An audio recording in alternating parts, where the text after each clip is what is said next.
thank you for being here. I mean, it's always heartening to know that other people care about something as much as you do.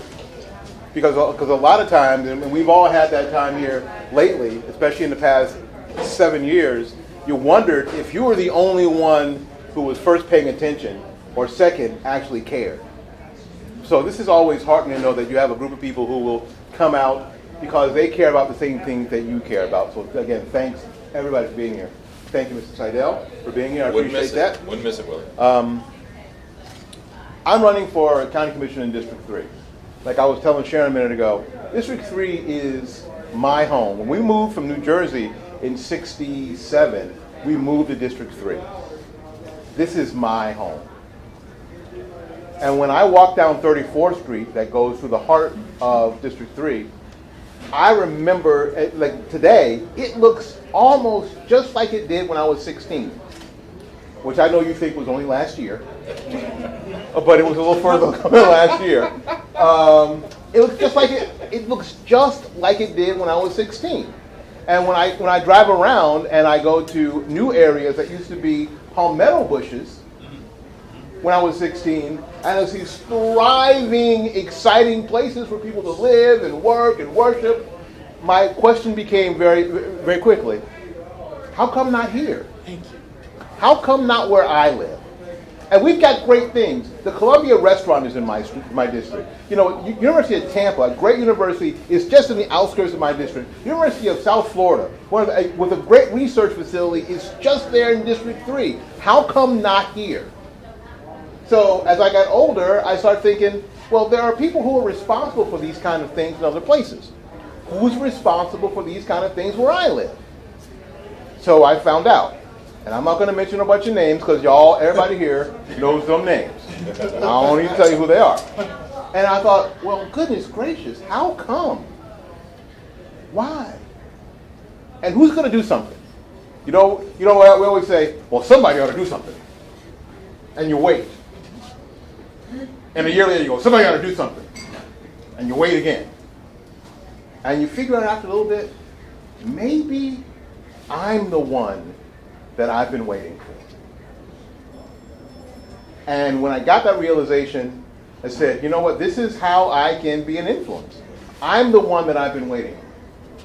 So I'm running. It's time to make changes that matter in my area for people who live in my area. It's time to start building in that area.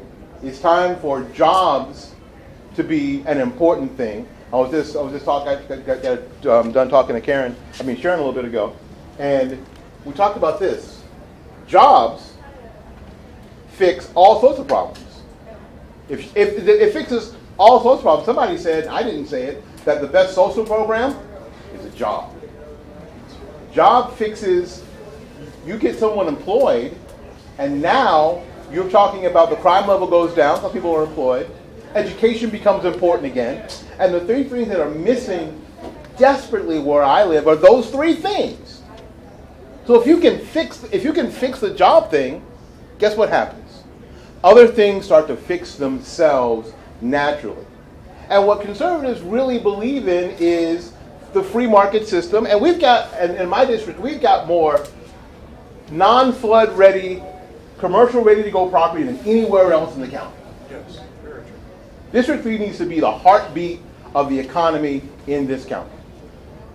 As much as I love my friends in Brandon, I'm a graduate. I love it. That's ridiculous that that's actually become one of the centers of commerce and residency and power in this district. Because when I grew up, back there when dinosaurs roamed the earth, Brandon was in the boon stickies. The excitement should be right here where we are now. However, because of leadership or lack of leadership, that hasn't happened. Well, I figure at 55, soon to be 55 and a half, it's time. I'm ready. I just hope people in this district are ready. Because as you know, most of the people here have been friends with me for a long time. What I will do is say it. When other people won't say it, I'll just flip and say it. And they'll look at me like I got three heads, but I don't care. We really need to start concentrating on what's happening here in this district. That's what's missing on county commission right now. We can't get a hold of those folks now. They've changed how they treat us. They have forgotten the whole representative thing. They seem to have forgotten. I guess it's the national tenor of how politics are going nowadays. They seem to have forgotten that they don't work for Beth. They work for me. And it's important that they work for me. It's important that they care about the same things that I care about. You know, the president last night was on, and he mentioned changing the politicians in the system to reflect better government. And that's the mistake. What we need to do is change the people first, and the system will reflect the system will reflect a better government. So you have to care about the folks first, and that's why I'm doing this primarily. Like I've already given, like I told you, if we can get jobs, and I said this before in my other gatherings, what happens in my district is this. Let me tell you. Like I said, I'll just say it. Whenever there's a problem, we don't get an industrial park. We get a park in a rec center. Yep, that's true. We get a park in a rec center. That's very true. And I'll tell you, and I will tell you why, because you're my friend. I will tell you why. Because there's this feeling that if we can be entertained and distracted, then everything is better. And then you know what they do? They name it after somebody who's in their crew. Yep. That's how they work. And what hasn't happened? We haven't improved. All I know about is, and how I live my life is this better than it was before? Have things improved? I don't care about personalities. I go, what's happened? And what we see that my district is what I call a drive-through district. Not a destination district. It's a drive-through. You start in Brandon, you drive through District 3 to get to West Shore. You roll up the windows, you lock the doors. Yes. Guilty. I'll tell you what, I remember being like 12 years old, which was a long time ago, waiting for the bus, the number 5 bus on the corner of 34th and 18th.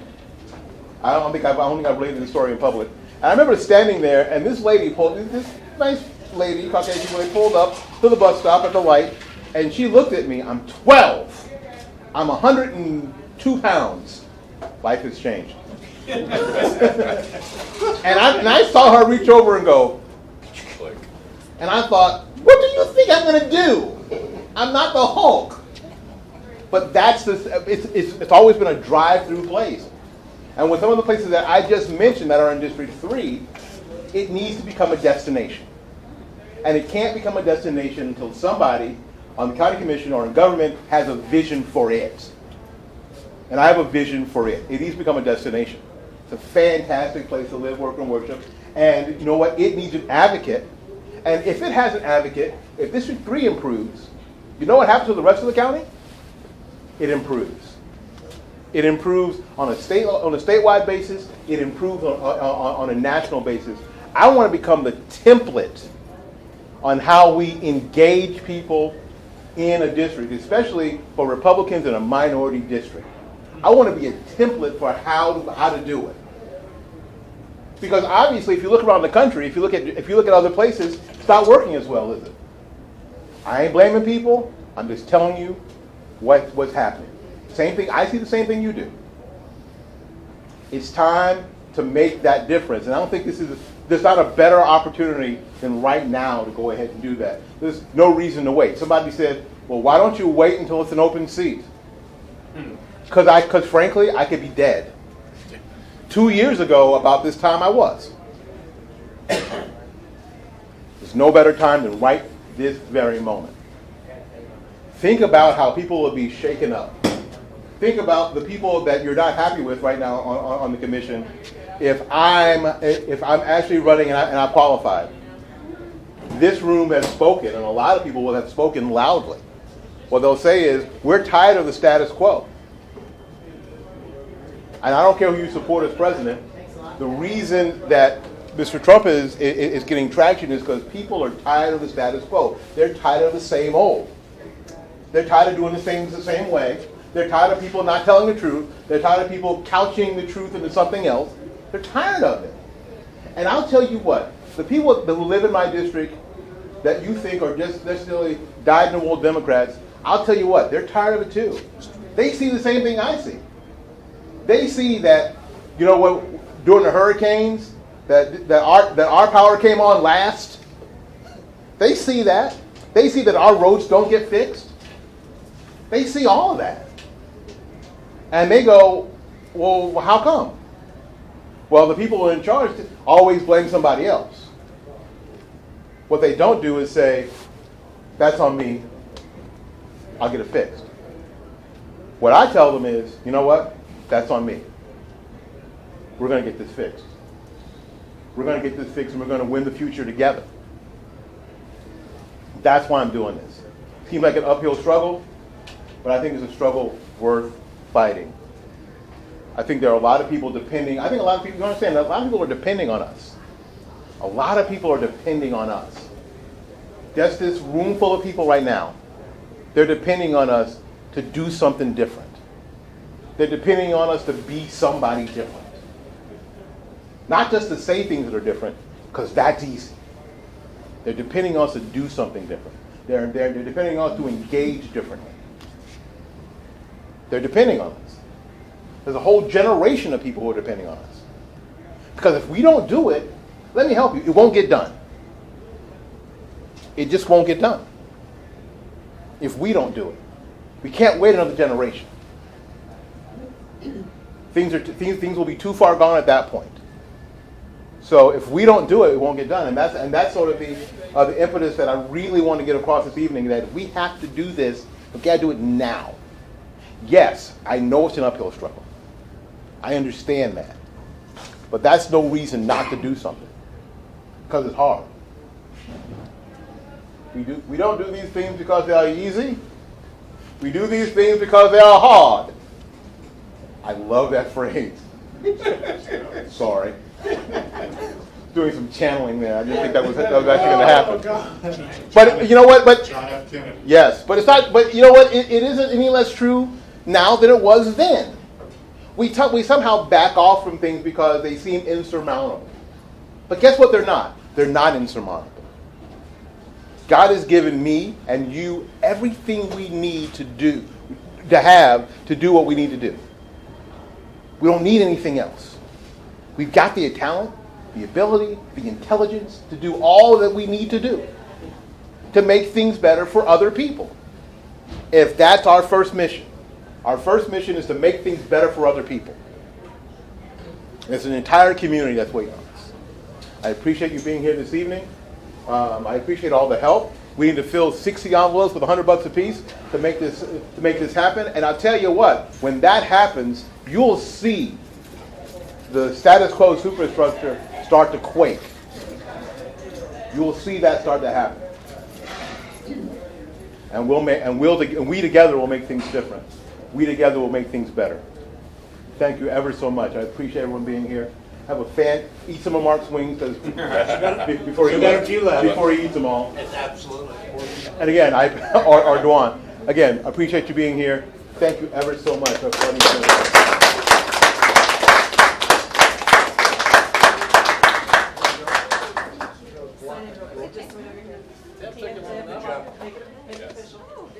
job.